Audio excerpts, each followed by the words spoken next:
अवध ओझा जी कैसे कैंडिडेट साबित होते हैं अगर बीजेपी उनको टिकट देती है तो? बीजेपी अगर उनको टिकट देती है तो बहुत अच्छे कैंडिडेट साबित होंगे है और उनमें सांसद बनने की हर कुव्वत हासिल है, वो महारत हासिल किए हुए हैं। बहुत बढ़िया है, गांव का सबका योगदान है और बड़े कायदे से सब उनका हो जाए और यहाँ कोनो परेशानी उनका नहीं, सब एक अलग है। अवध ओझा जी बहुत अच्छे हैं स्वभाव के और शिक्षा में आगे है ही है, राजनीति में आएंगे तो भी वो आगे सफलता मिलेगी हमको। लोगों को बहुत खुशी है, आगे चल बढ़ेंगे तो हम लोगों के मतलब जो है गांव का नाम होगा। ओझा सर के बारे में और विकास दिव्यकीर्ति सर के बारे में हर लोग, हर घर में सभी लोग जानते हैं। साल 2024 में होने वाले लोकसभा चुनाव में बीजेपी से कौन होगा कैसरगंज का प्रत्याशी, इसे लेकर पिछले काफी दिनों से चर्चाओं का बाजार बेहद गर्म है और एक नाम जो अवध ओझा का निकल करके सामने आया है कि बीजेपी इस बार उनको अपना प्रत्याशी बना सकती है, उसको लेकर के हम जिस गांव में आए हुए हैं वहां की हलचल भी काफी बढ़ी हुई है। इस गांव का नाम है ओझा का पुरवा और ये अगर बात की जाए तो मुख्यालय से तकरीबन 40 किलोमीटर दूर पड़ता है। वजीरगंज रोड पर जो टिकरी जाने वाली रोड है उसी रोड पर ये गांव पड़ता है। और मेरे पीछे आप जिस आवास को देख पा रहे हैं, जिस मकान को देख पा रहे हैं, ये दरअसल बहुत पुरानी हवेली है और इस पुरानी हवेली में एक जमाने में अवध ओझा का पूरा परिवार रहा करता था। अवध ओझा की माता जी जो हैं वो एडवोकेट संतोष कुमारी हैं और उनके पिताजी का नाम है माता प्रसाद पांडे।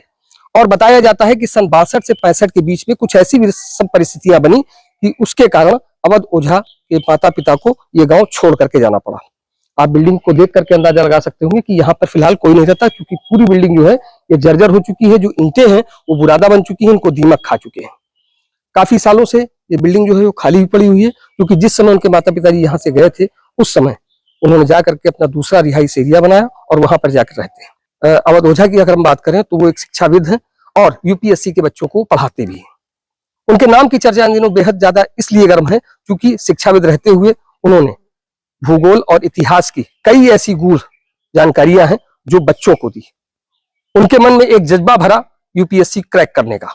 तो इस हिसाब से अगर देखा जाए, चूंकि भारतीय जनता पार्टी के बारे में जो बात कही जा रही है कि इस बार शायद वो ब्रजभूषण शरण सिंह को कैसरगंज लोकसभा से चुनाव नहीं लड़ाना चाहती है, इसीलिए उसने 51 प्रत्याशियों की सूची में उनका नाम शामिल नहीं किया।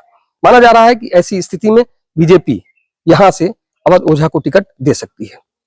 इसीलिए आज हम उनके गांव का हालचाल भी जानने आए हैं कि क्या है अवध ओझा की असलियत, क्या थे वो, क्या आज हैं, और अगर भारतीय जनता पार्टी उनको टिकट देती है तो वो कैसे कैंडिडेट साबित होंगे। उनके घर वालों से भी बात करेंगे, उनके परिवार वालों से बात करेंगे, उनसे जानने का प्रयास करेंगे कि आखिरकार अवध ओझा जो शख्सियत आज है उनके बारे में वो अपनी क्या राय रखते हैं। हमारे साथ इस समय अवध ओझा जी के गांव यानी कि ओझा के पुरवा के कई लोग मौजूद हैं। आप देख सकते होंगे लाइन से कई गांव के बड़े बुजुर्ग भी हैं, माताएं बहनें भी हैं जो बैठी हुई हैं। उनसे हम जानने का प्रयास करेंगे कि आखिरकार अवध ओझा जी के बारे में क्या जानते हैं, उनकी क्या राय है। शुरुआत करते हैं सबसे पहले जो सबसे बुजुर्ग होंगे उनसे। दादा ये बताइए, आप इसी गाँव के रहने वाले हैं, अवध ओझा जी कौन लगते हैं आपके? हमारे वो है, हमारे छोटे भाई हैं। अच्छा, छोटा भाई। तो ये बताइए क्या चीजें रही जो आज चर्चा चल रही है, खासतौर पर लोकसभा चुनाव को लेकर के उनके नाम की भी चर्चा आ रही है कि इस बार कैसरगंज से बीजेपी उनको प्रत्याशी बना सकती है। क्या लगता है आपको, कैसे कैंडिडेट साबित होंगे? अच्छे कैंडिडेट है। अच्छा, हाँ, पढ़े लिखे होशियार लड़का है।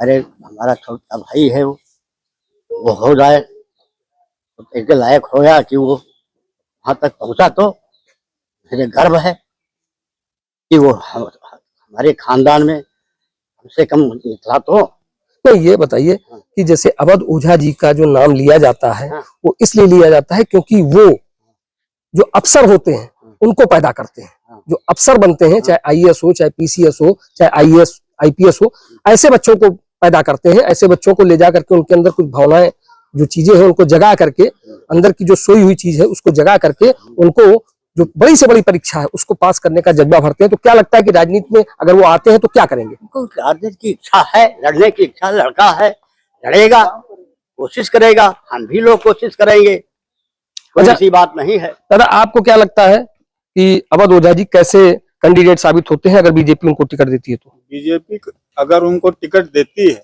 तो बहुत अच्छे कैंडिडेट साबित होंगे, क्योंकि बीजेपी की लहर है और बीजेपी में वो अच्छा रुतबा हासिल करेंगे। अच्छा, जैसे ये जो गांव है, हाँ, तो चूंकि ओझा जी का गांव है और ओझा जी जो भी क्लासेस लेते हैं बच्चों की उसमें अपने गांव का जिक्र बहुत करते हैं, गांव की चीजों का जिक्र करते हैं, जो उन्होंने सीखा है वो बताने का प्रयास करते हैं। तो क्या लगता है आपको कि जैसे उनका इतिहास भूगोल आपको भी पता होगा, क्या बचपन में क्या थे, आज क्या है? अब बचपन जब छोटे थे तब तो यहाँ थे, उसके बाद में यहाँ से चले गए अपना बाहर लिखने पढ़ने, बाहर से इलाहाबाद, इलाहाबाद से कहाँ गए ये हम नहीं बता सकते कहाँ पढ़े, लेकिन पढ़ाई लिखाई और आते जाते हैं तो बातचीत उनकी बहुत अच्छी है, ये बात हम कह सकते हैं। दादा आप बताइए ओझा जी के बारे में थोड़ा सा, कुछ जो लोग नहीं जानते हैं, कुछ ऐसी चीजें ओझा जी के बारे में। अवध ओझा जी कैसी शख्सियत है, क्या हस्ती है उनकी, और अगर बीजेपी टिकट देती है तो कैसे कैंडिडेट सब? ओझा जी जो है वो एक प्रतिभावान पंडित जो है वो है, जो कि जिसको हमें बताना जो है वो, हम ना बताएं ना बताएं, आप सब लोग जो यूट्यूब पर हैं या और साधन से हैं वो सब लोग जानते हैं, उनके सब लेक्चरर को सुनते हैं, उनके मोटिवेशन को सुनते हैं, और उस तरह से जो है वो जो कुछ प्रेरणा मिली उनको वो हमारे गांव से मिली। हमारा गांव जो है बहुत पहले से ही जो है वो पढ़े लिखे एडवांस लोगों में था। अच्छा, कुछ ऐसी चीजें भी सामने आ रही हैं, जैसे कुछ लोग बता रहे हैं भाई देखिए जब किसी का नाम चर्चा में आता है तो दो चार चीजें, जैसे गुड़ अगर कहीं पड़ा है तो चींटे इकट्ठा हो जाते हैं, तो कुछ ऐसी भी चीजें हो रही हैं। हाँ, इसमें कोई ऐसा गुण तो नहीं दिखाई दिया जो हमारे लोगों के संज्ञान में हो, और हम लोगों के संज्ञान में तो यही है कि जो अच्छी खासी पढ़ाई किया, पढ़ाई करने के बाद वो अपना आगे निकले और लोगों को मार्गदर्शन दिया। आपको क्या लगता है भाई साहब कि ओझा जी साहब जिसके अब गांव का नाम तो ओझा का पुरवा जरूर है, लेकिन अवध ओझा जिन्होंने एक पहचान बनाई है जाकर के, खास तौर पे अगर सोशल मीडिया की बात करें तो उनके लाखों फैंस हैं। जी जी। तो ऐसी स्थिति में आपको क्या लगता है कि ओझा जी के नाम, जैसे ओझा का पुरवा गांव है, तो अवध ओझा जो एक शख्सियत है, अगर उनको बीजेपी टिकट देती है और वो भविष्य में अगर आपके सांसद बनते हैं जी, तो क्या लगता है? सांसद बनते हैं तो अच्छी बात है, और उनमें सांसद बनने की हर कुव्वत हासिल है, वो महारत हासिल किए हुए हैं, क्योंकि मैं उनके मामा का सगा लड़का हूँ। मेरा नाम हरीश नारायण तिवारी है, वो हमारी सगी बुआ के बेटे हैं। बचपन से ही मैं उनको बहुत अच्छे तरीके से जानता हूँ, मेरे साथ वो रहे हैं और खेले हैं, पढ़े लिखे हैं। जिस तरीके से उनकी प्रतिभा शुरू से ही ऐसी थी, लोगों में अपनी पैठ बनाना, लोगों में इंस्पिरेशन देना, मोटिवेशन करना, और एक अच्छे नेता बनने की सारी योग्यताएं और प्रतिभा उनके पास मौजूद है। मैं कहता हूं कि यदि बीजेपी से वो टिकट पा जाते हैं तो एक अच्छे सांसद के रूप में एक बहुत बड़ा व्यक्तित्व सामने आ जाएगा। नहीं तो जैसे कि ये तो सही बात है, क्योंकि मोटिवेट करने के लिए उनका हर कोई नाम लेता है। बिल्कुल, जितने भी लोग पढ़ करके जाते हैं वो ये जरूर कहते हैं कि ओझा सर ने हमको पढ़ाया था। युवा वर्ग 90% उनके साथ है। जो युवा, आज की युवा पीढ़ी है, वो प्रकृति परिवर्तन का नियम है, ठीक है, तो परिवर्तन के लिए आज की युवा पीढ़ी ही सबसे ज्यादा खास होती है, और वो उनके साथ है और रहेगी भी। अच्छा आप बताइए, आप भी चूंकि इसी गांव के रहने वाले होंगे, क्या ओझा जी के बारे में क्या जानते हैं? ओझा जी एक प्रतिभावान समाज सेवी और समाज में काम करने की उनकी जो ललक है, इच्छा है, वो बहुत ही अच्छी है, और आगे चल के वो भविष्य में ये दिखाएंगे कि हम कोई हैं। जैसा उनका नाम लिया जा रहा है ओझा का, उस तरह से नाम उनका आगे जाएगा।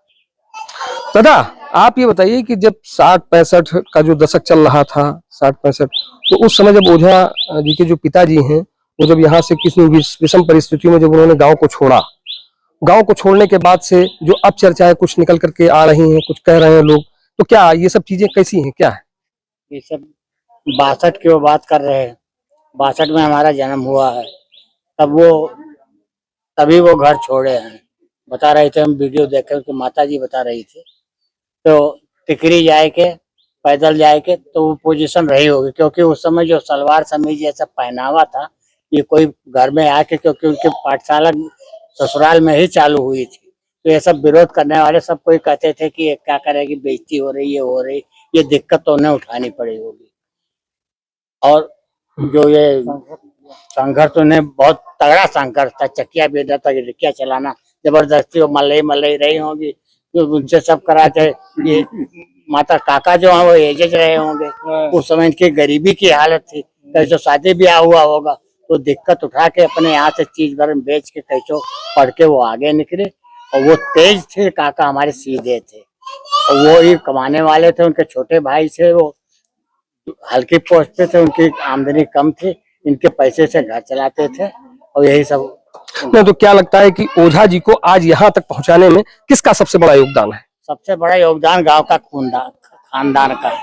खानदान में कोई ऐसा शख्स पैदा हुआ। एक दफा हमारा गांव इतना ऊंचा उठा था, 4-6 कोस में बखाना होता था, लेकिन बीच में ऐसी मिट्टी पलीत हुई कि इसे कोई नहीं पूछता। और अब फिर भगवान ने कृपा, 4 चांद अगर। ओझा का पुरवा, इसको जो IAS PCS की कोचिंग करते हैं वो बच्चे तो जानते हैं, ठीक है, लेकिन अगर कहा जाए तो इस ओझा के पुरवा को बनाने की जो बात अभी दादा ने कही कि आज से कुछ साल पहले, कई साल पहले लोग इस गांव को बहुत जानते थे, आज किसके नाम से जानते हैं? आज भी जानते हैं गांव। नहीं तो उसके पीछे कौन है? उसके पीछे जैसे बाहर के जो लोग हैं वो अगर ओझा का पुरवा नाम सुन रहे हैं या यूट्यूब पे जो लोग वीडियो देखते हैं ओझा जी के वो नाम सुन रहे हैं, तो उसकी देन कौन है? कौन? उनके जो उन्होंने किताबें छपवाई हैं और ओझा ने, उन किताबों के द्वारा उनका प्रचार ज्यादा हुआ है। और उनका हम शुरू से बचपन से कहिए उनकी हिस्ट्री संसारी बताते हैं। बताइए बताइए।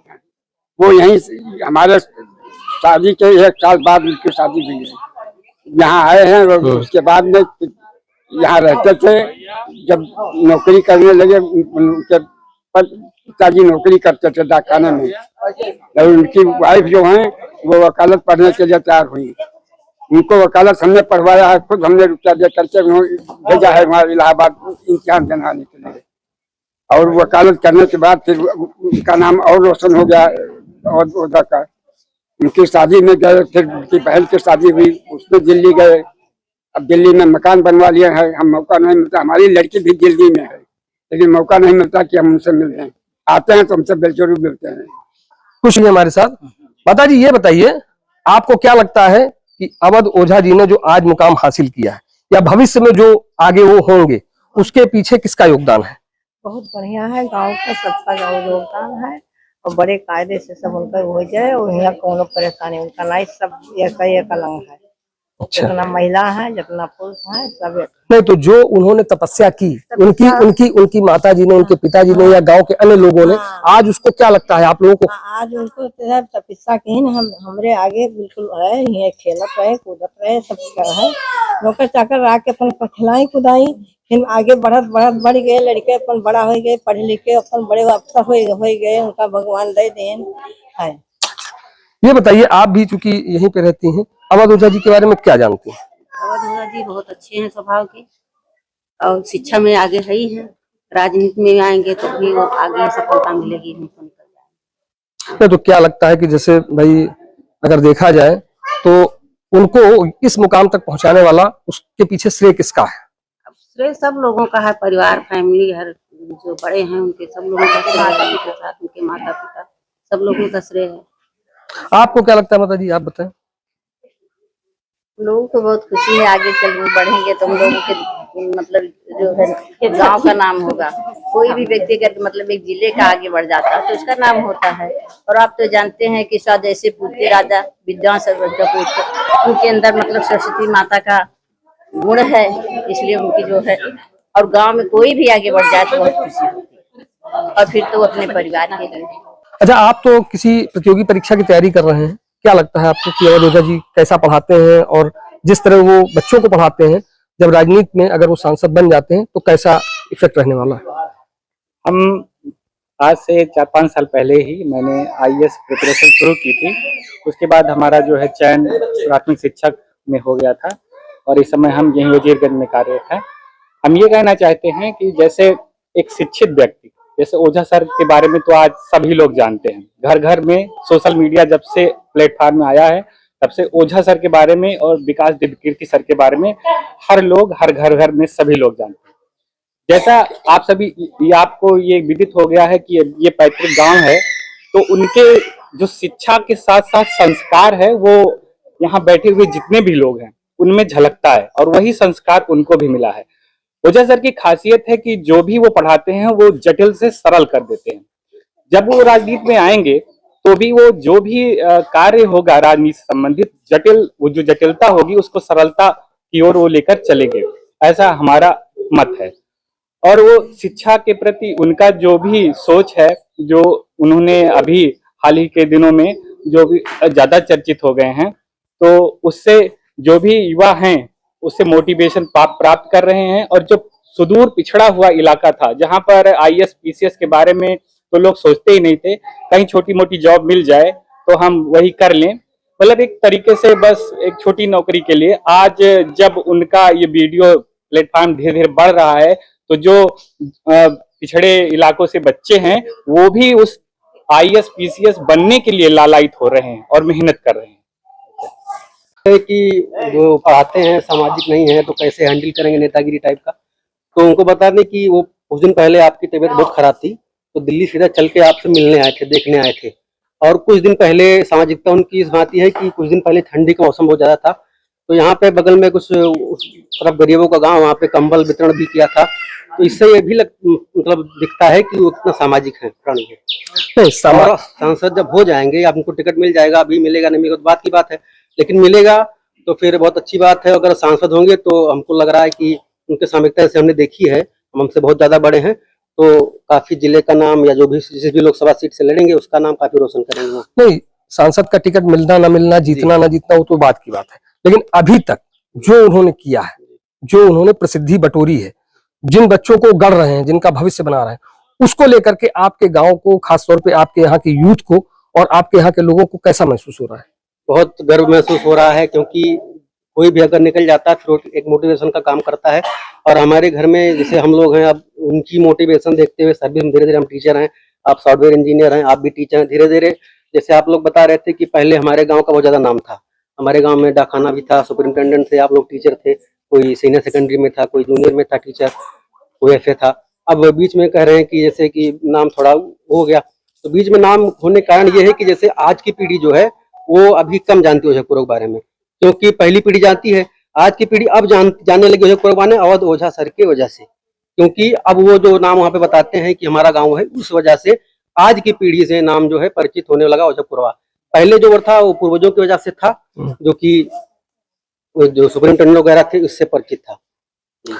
अच्छा, ये बताइए भाई साहब, इस गांव में हम आए हैं, इस गांव को आने के लिए कोई पक्की सड़क नहीं है, केवल जो मिला वो खड़ंजा मिला या फिर इंटरलॉकिंग मिली, तो क्या लगता है कि गांव किस हद तक अभी पिछड़ा हुआ है? नहीं, पिछड़ा के मामले में हम लोग क्या कहते हैं, आर्थिक स्थिति से कोई पिछड़ापन हमारे गांव में नहीं है, ना हमारे दूसरे गांव बगल में जो हमारा गांव है नया है बोलते हैं, और ये गांव, हाँ इंटरलॉकिंग का इशू है हमारे यहाँ, उसको भी एड्रेस किया गया है कई बार। हम लोग जो निवर्तमान विधायक हैं हमारे यहाँ रमापति शास्त्री जी, उनके उसमें भी ये चीजें डाली गई हैं, पर उनको ये लगता होगा कि यहाँ पे कम वोट है इसलिए उनको ध्यानवान नहीं दिया, पर हम लोग कोर भाजपा वोटर हैं, इसलिए उनको ये भी लगता होगा कि भैया कि आप इनके लिए करिए ना करिए कोई मतलब नहीं है। और वो जो चीजें होती भी हैं वो हम लोग भी अपना कुछ भी जैसे होता है कि एप्लीकेशन डाल के चीजें करा के, कुछ हमारे प्रधान जी जो लोग हैं वो लोग अपने इंटरलॉकिंग वगैरह वही उनके थ्रू वो खड़ंजा था इंटरलॉकिंग। अच्छा, कुछ चीजें कुछ लोगों ने थोड़ा मुद्दे से भटकाने की भी कोशिश की, जैसे कि ले आए बीच में कि कुछ ऐसा विवाद पारिवारिक में, कुछ ऐसा चीजें। पारिवारिक विवाद तो हर घर के बीच में होता है, अब उसको कैसे आप एड्रेस करते हैं, किसी इतनी चीज को इतना बड़ा बना के बताना वो तो गलत है। सबके घर में आप बड़े बड़े विधायक सांसद के घर में जाइए, अब चाहे आप राजा जी के बारे में कुंडा, उनके घर में भी आपस में पति पत्नी विवाद है, बिल्कुल है ना, अखिलेश के घर में खुद विवाद है, दोनों भाई आपस में लड़ रहे हैं। तो इसको इस लेवल पे बिला के मतलब बता के उनकी छवि को एक धूमिल करने का प्रयास किया जा रहा है और कुछ नहीं। तो क्या यही वजह है कि जिस वजह से जैसे जो पुराना मकान उनका बना हुआ है, हाँ। क्योंकि जिस समय 62-65 में उनके पिताजी ने माताजी ने यहाँ छोड़ा, इस आवास को छोड़ा और जाकर के कहीं और बसे जाकर के, तो क्या भविष्य में लगता है कि जो ओझा जी हैं जो गांव की बात करते हैं, क्या वो अपना गांव मकान बनवाएंगे? उनके प्रोसेस में है वो चीजें, वो कहते हैं सौरभ हम बनवाएंगे घर, वो यहाँ पे आएंगे हमको बनवाना है। कहीं कोई बगिया है जहाँ, हाँ वो बगिया है सामने, उनके बगिया के सामने ही उनका पूरा एक पूरा चक है लंबा तालाब की तरफ जाता हुआ, उस बगिया में भी है पूरा प्रॉपर उनका घर, वहां पे बनवाएंगे। और यहाँ रही बात तो दो ही चीज इंसान कर सकता है, या अगर उस स्थिति में है तो या तो अपने बच्चों को पढ़ा लेगा या अपना घर बनवा लेगा। तो उन्होंने प्रायोरिटी दी पढ़ाई की, अब उसके बाद घर का नंबर है वो भी बन जाएगा। क्या लगता है, कितना आप विश्वास रखते हैं कि जो सूची बीजेपी की आने वाली है उसमें क्या रहने वाला है? हम तो यही चाहते हैं कि अगर गोंडा की जनता, और सच में अगर गोंडा की जनता का, यूपी की जनता अगर अच्छा कोई शिक्षा मंत्री लेवल का इंसान चाहती है कि वो इस मंत्री बने या कुछ ऐसी जगह बने जिससे हमारे क्षेत्र की शिक्षा व्यवस्था सुधरे, तो मैं उसे बोलूंगा कि भैया आप आंख बंद करके अवध ओझा वोट दीजिए, क्योंकि हम लोग विश्वविद्यालय की मांग हमारी कितने दिन से थी, कुछ हुआ उस पे? कुछ नहीं हुआ। किसी ने कुछ किया? कुछ नहीं किया, क्योंकि हम लोग एक सामंतवादी मानसिकता से जकड़े हुए हैं और हम ये चाहते हैं ये लोग कि उसी में पढ़ें और वही चीज कहें जो हम जो सिखाएं वही ये लोग बोलें। तो उससे हमको अगर निपटना है तो हमको इन सब चीजों से ऊपर उठ के ऐसे व्यक्तित्व को चुनना होगा कि जो हमारे लिए बात कर सके, जो हमारे लिए विश्वविद्यालय बात कर सके, जो हमारी आगे की जनरेशन को ये बता सके कि चीजें चल क्या रही हैं संसार में और तुम कहाँ हो। Reality check. तो बहरहाल आपने सुना, ये थे ओझा के पूर्वा गांव के वो लोग जहां पर अवध ओझा जी पढ़े लिखे बड़े हुए और आज चाहे यूट्यूब की बात करें, सोशल मीडिया की बात करें या फिर जो बच्चे आईएएस पीसीएस की तैयारी करते हैं उनसे पूछे जा करके तो हर कोई जानता होगा अवध ओझा जी का नाम। और आज इस गांव को देखने के बाद, यहाँ के लोगों की बात सुनने के बाद लोग ये भी जान जाएंगे कि अवध ओझा कैसी शख्सियत है और आगे भाजपा उनको टिकट देती है तो वो कैसे सांसद बनेंगे।